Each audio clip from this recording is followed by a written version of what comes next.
The Beatles made history for their melodies and their arrangements. Beatlemania was created justifiably in response to the exuberant rock and roll they played in 1963 with electrical instruments and drums that managed to revitalize a genre drowned in sugar-coated orchestrations supporting teen idols. Revolver must definitely be credited with having created a new sophisticated living room pop art.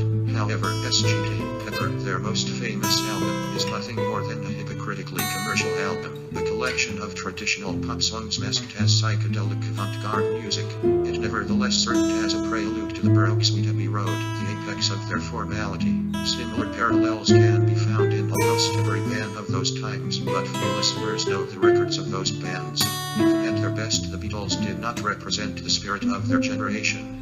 When they tried they were late or even against the mainstream. At best they expressed the values of the generation that preceded theirs, the 40s. Those values were more musical, of the social order and respect, the very values attacked in the 50s by rock and roll. Thus the fact that the songs of the Beatles were similar in lyrics, music and arrangements to those of Tin Pan Alley should not surprise anyone. Some of those songs will forever be listed in the annals of melodic music. What we do, hard day's night, I feel fine, we can work it out, Penny Lane, hello goodbye, a little help from my friends, Lucy in the sky with diamonds. For what it is worth, the everlasting refrains of those songs took rock and roll all the way down to a level of silliness and childish humor, separating it from its violent rebellious roots. Without a shadow of a doubt, the Beatles were great melodicists, but at a time when melody was considered a reductive factor. As a matter of fact, their melodies marked a regression to the 50s, to the type of thing the recording industry was desperately trying to push on the audience and against whom it sought to rebel. The Beatles tried every fashion exported by the US. Chuck Berry's rock and roll, vocal harmonies of the Beach Boys, the romantic melody of Tin Pan Alley, the Baroque sound of the Red Sounds Beach Boys, the rock opera absolutely free from zap, the psychedelic arrangements of the Electric Prunes and the like, the hard beats of the blues Russians Cream, the synthesis of folk rock launched by Dylan and the Grateful Dead, and the audience credited these innovations brought about by others to the Beatles. All things considered, their success is one of the greatest paradoxes of the century. Beatles understood virtually nothing of what was happening around them, but the success of anything they copied was guaranteed. By buying their records, one but a shortcut to the music of those times. The influence of the Beatles cannot be considered musical. Music, especially in those days, was something else.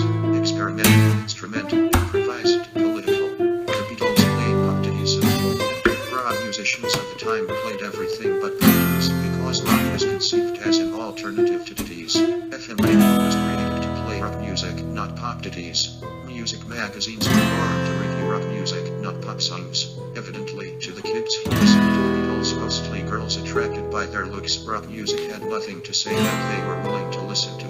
They were influential, yes, but on the customers in the strictest sense of the word. Their influence, for better or for worse, on the great phenomenon of the 60s does not amount to much. Unlike Bob Dylan, they did not stir social revolts. Unlike the Jefferson Airplane and the Grateful Dead, they did not foster the hippie movement. Unlike Jim Morrison and Jimi Hendrix, they did not further the myth of LSD. Unlike Jagger and Zappa, they had no impact on the sexual revolution. Indeed, the Beatles were icons of the customs age.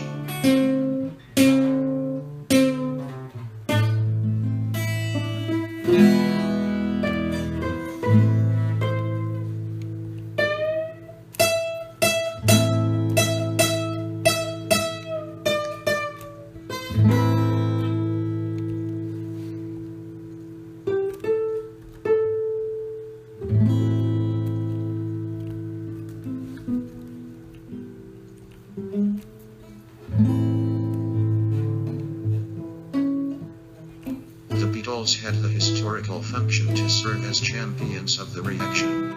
Their smiles and their courses hid the revolution. They concealed the restlessness of an underground movement ready to explode for a bourgeoisie who wanted to hear nothing about it.